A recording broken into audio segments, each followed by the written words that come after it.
Okay, so hello and welcome back to another Unity tutorial. In this one it's going to be a slight continuation from yesterday's video on the profiler. We won't really be using the profiler much this video, but I'm going to be showing you what structs are if you've never used them, and if you have used them, at least doing some explanation on what they are and why you would use them, and just generally how they work. And you'll be using structs all the time without realizing it, but in some places in your game it might make sense to create your own for certain things. And I'm going to show you why. So first of all, I'm going to say thanks to Patreons, because I sometimes forget to do that. So thanks Paul Robinson, Phil Bourne, and Shaggy Rogers. The link is in the description if any of you want to help support me. That would be highly appreciated. But anyway, so this video is on structs, and you probably... Oops, sorry, I just knocked my phone. Instead of classes, you can use structs. Now, obviously, if you don't know what a struct is, then you'd think, well, why would I use it instead of a class? Well, basically... just me saying that, just don't take it wrongly. You can't just go to all your classes and struct. Like, I mean, you probably get some problems with that. For example, you can't derive from classes with structs. Anyway, so what we need to do is we need to create our own, and I guess I should probably explain why. So the thing is with classes, they're great and all. Use classes all over the place. Most of the time coding, you're writing classes in object-oriented programming. But there's plenty of times where, well, anything you want to do with a struct, you can do with a class. But obviously for terms of efficiency and just generally best practice, you shouldn't use classes for everything. Let's give an example. So you write, I don't know, private int x equals 10. You mouse over int and it tells you it's a struct. And you mouse over, so you say, I don't know, private test script, like that, because this is a class. And that is class. So we've got class and struct. And as you see, they get their own icons in like Visual Studio.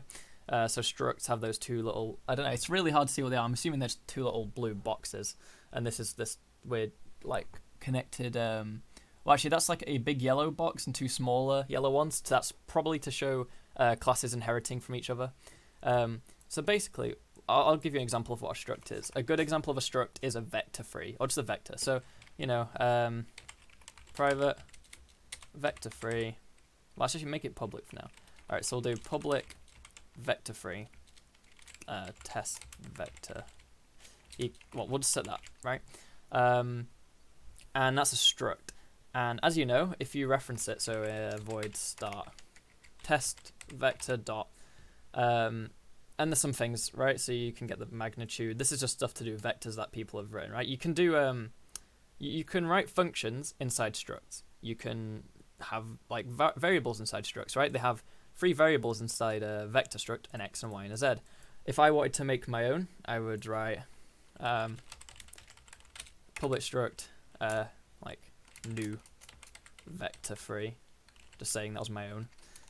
No parameters, though you can have parameters for a initialization.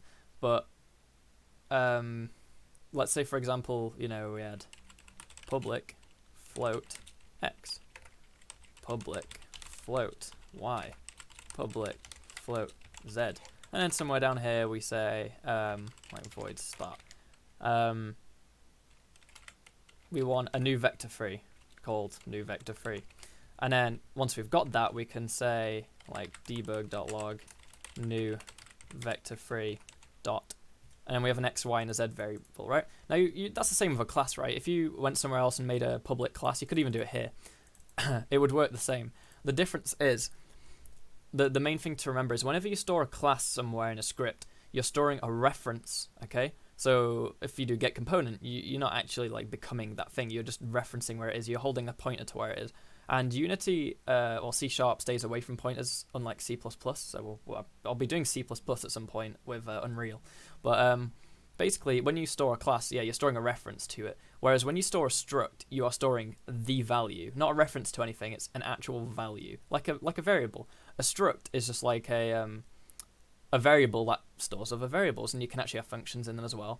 But I'll give you a good difference here. So let's say, for example, we okay, so game objects are classes, right? You know, game object. It's a class. It's got the class icon. It says class. It's from Unity Engine. Okay, so we could say, you know, private game object. Game object. It's probably not best to do that. Test object. And then in the start, we can just say test object. Whoops.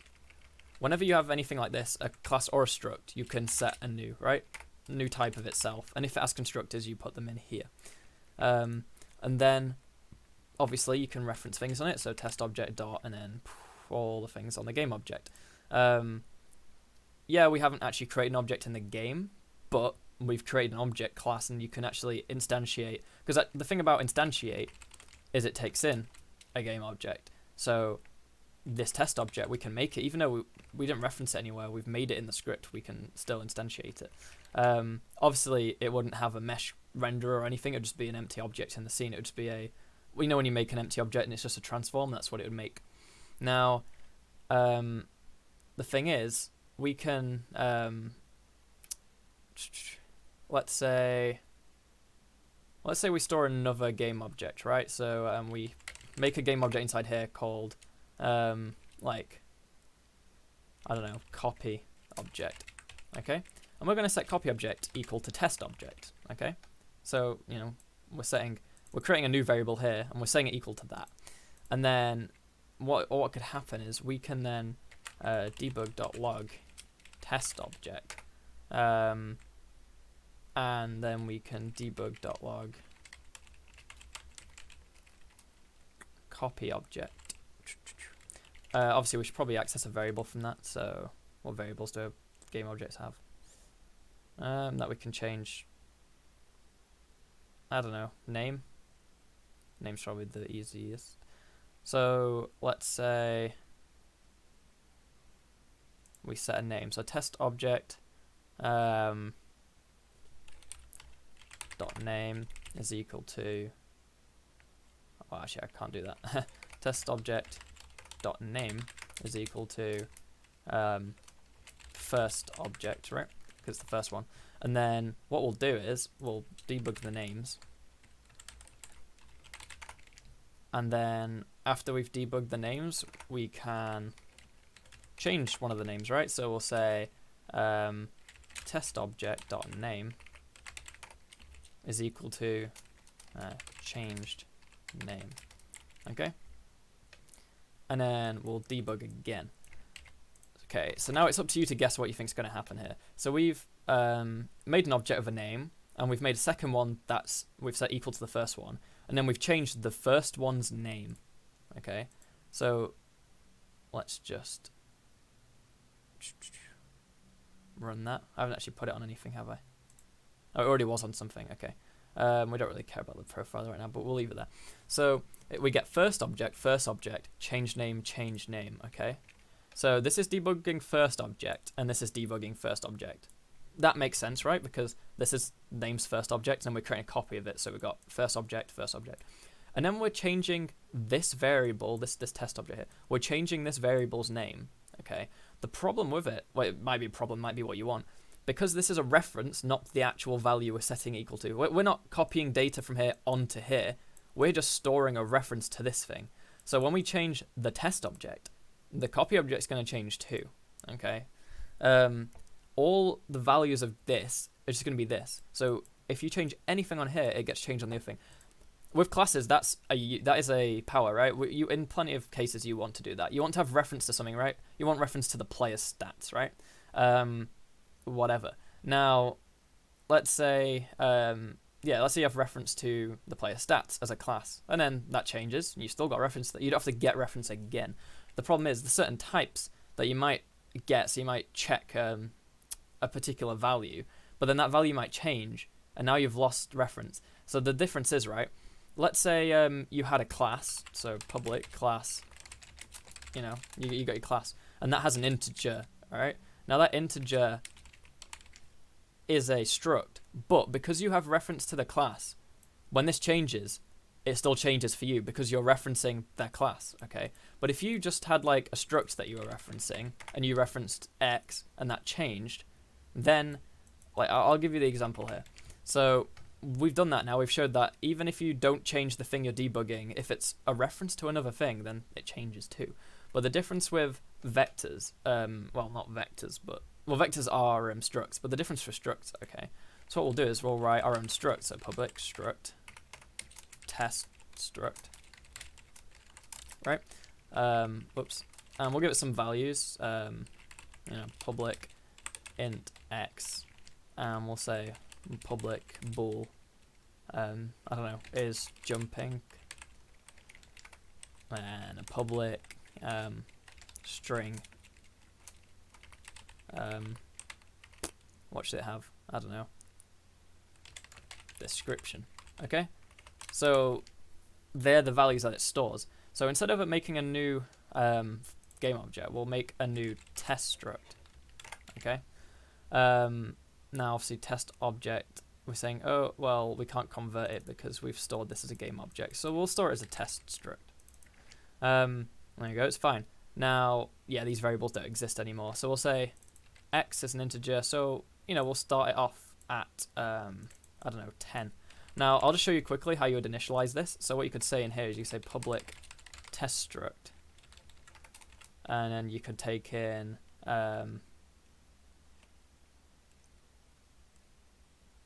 one sec.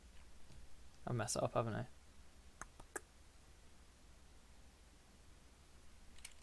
I don't know.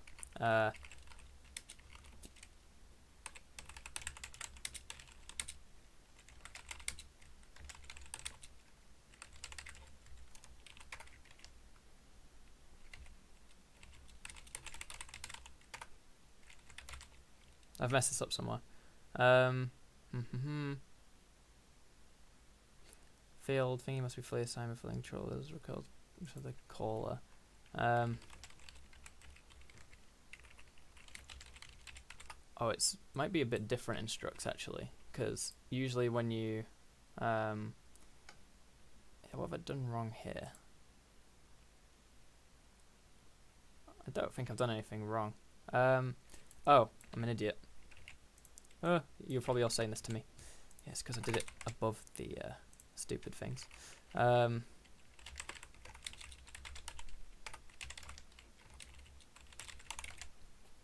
we go. I'm not an idiot. Well, I was, but hey. Alright, so now when you make the new struct, it asks you to put in the values, right? So if I just put these brackets back, takes in a number, a bool, well, an integer, a bool, and a string. So let's pass in those values we want to start off with. So a number will go for, you know, 10, and the bool will go for true, and the string will go for here, okay? So we've created our struct. Now, as I said, the difference with structs is that they're actual data holders rather than references. So what we can do is we can then say test struct. Now notice how test struct here hasn't got a class logo, it's got a struct logo because it's a struct. So we're setting this, we're creating a new one and we're saying it's equal to that. Now, as I've explained, we're not setting a reference to this. If this changed, this wouldn't change. We're just copying the values across. So if you need to like copy some values from a class, maybe a struct is what you need. I don't know, it's up to you. I don't know all your projects. But I'll give you one good example after I've explained this and showed it where you would actually use this. I mean, there's plenty more than one use. You can go look up good uses as well. I don't know every single one, but just quickly. So yeah, now we can say if we debug a struct, it actually just debugs the values in the struct. As far as I'm aware, at least. We'll see. If it doesn't, I can specify which ones. But yeah, so let's debug test object and copy object, and then we'll change, I don't know, the number. We'll change x to oh, fine, we'll do the name because the description, and then we'll get rid of them. Okay, so it's the same format as last time. You know, we created a new instance of something, but the difference is this time we haven't done a reference because it's a struct, it's not a class. We've actually created the new data type. So as you see, yeah, I need to actually print the values. Oh,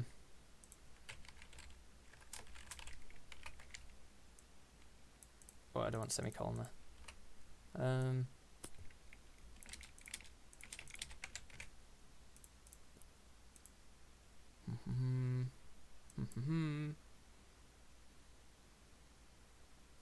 I'm an idiot. I just took the we'll just do the description then.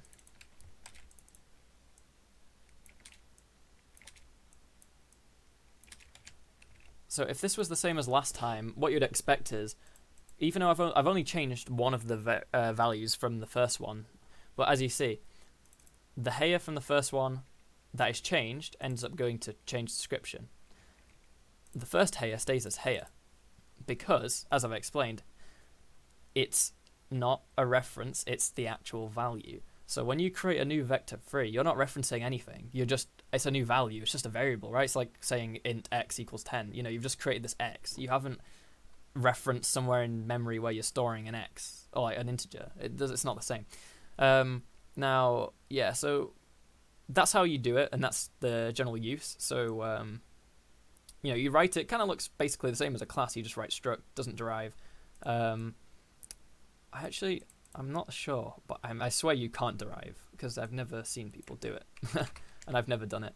Well, if I had, I don't know, something stupid like public struct other struct, can I say this one? I'm sure I can't say this derives from other struct.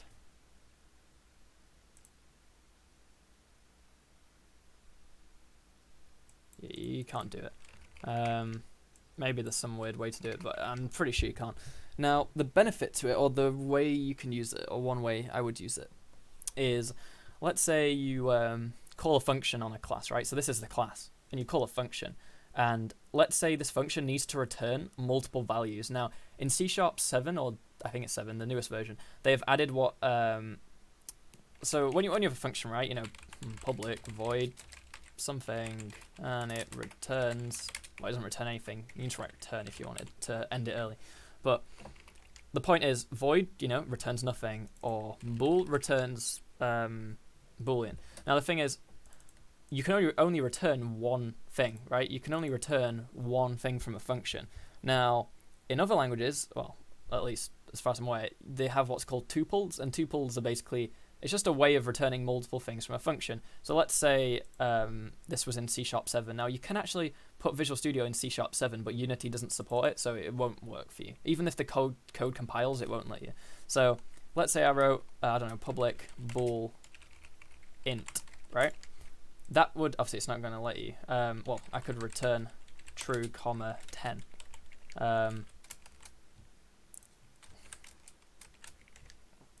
And look, it lets you, that's what I mean, but because I upgraded the version on Visual Studio. But it won't let you do it in Unity. You can't actually use C# 7 unless they've added it to the beta version. Maybe that's actually why it might work, because I'm in the beta version. The thing is, you can't normally do it. So the way you would actually return two values if you had a function that you needed two values back from is you would just return a struct that you've created inside here with the return values you want. And then in the function you could say test, oh, that'll be test struct. You would create a test struct variable, which is a new test struct, and then throughout the function, when you're calculating what to return, you would say, oh yeah, we need a test.x is equal to 10, test.isJumping is equal to false, and then test.description is equal to, like, I don't know, yeah, and then you can return test. So this return actually returns a struct, which is one value, but it's a value which has multiple values which you can use. And obviously during the thing, you could do test dot, and then if you wrote public void heyer, and say that just debugged the description or something, you can do that. You can call functions on stuff inside structs, right? So it's like a class, it just doesn't reference it, has actual values. You can't like just make a struct and shove it on a game object. You can only have classes with mono behavior on objects, on game objects, but you can still use structs in loads of places. So I hope this video is helpful. It is quite a useful thing to know about. So at least what I want people to take from this video is what a struct is if they've never used it, and how it works, and the difference between how a struct and a class functions. But they're very similar, though the thing is structs, because they're actual values, rather than references, they don't generate garbage like classes do, because obviously classes need to allocate memory for them to be stored, and reference to them in memory, but structs are just passed around. They're not like saved anywhere, basically, unless they're in a class, but that's different. If you're just like having a function which passes it to use the data somewhere, then that's basically garbage free. So yeah, I hope you liked the video. If you haven't already liked and subscribed, that would mean a lot. Join the Discord server if you want to take part in the community. And apart from that, thanks for watching, and goodbye.